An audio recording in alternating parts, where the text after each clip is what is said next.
Hi everyone! I am Angelica Estrellado and today, nandito ako ngayon sa Richdale West Residences and ang nasa likuran ko is our Carnation unit which is a single attached. Meron na siyang provision for 3 bedrooms, 2 toilet and bath, and meron na rin po siyang 1 to 2 carport. So tara po, pasukin natin.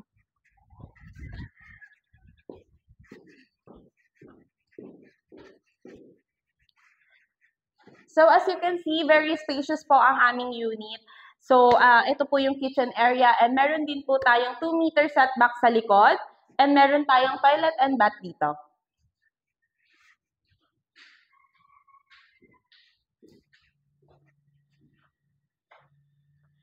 So tara naman po, pasukin natin dito sa taas.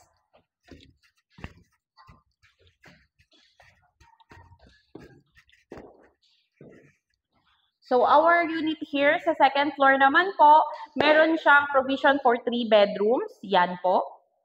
And meron na rin po siyang toilet and bath, ito po siya.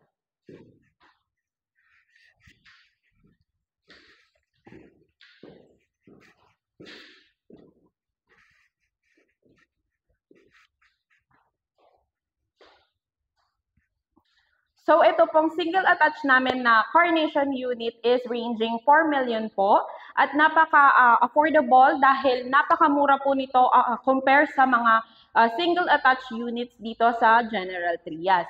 So ito po ay buhos talaga, conventional hollow blocks po, and as you can see may mga beams po siya sa taas. So ayan po. So ang kinaganda po sa Richdale West or sa develop ng project na Axia is pwede po kayo dito mag-business, pwede din po kayong mag-expansion nang hindi masyadong hassle compare sa other developer na medyo mahigpit at mataas ang ating cash band. No? So dito po sa Carnation unit namin, ang ating monthly lang po is nasa around 18,000 and sa amortization naman natin sa Pag-ibig is around 21,000 po. No?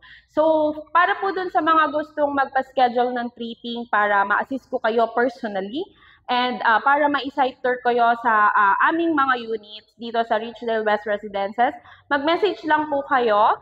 So my name is Angelica Estrellado again, and ako ang kapartner mo sa real estate. So thank you everyone, and God bless po.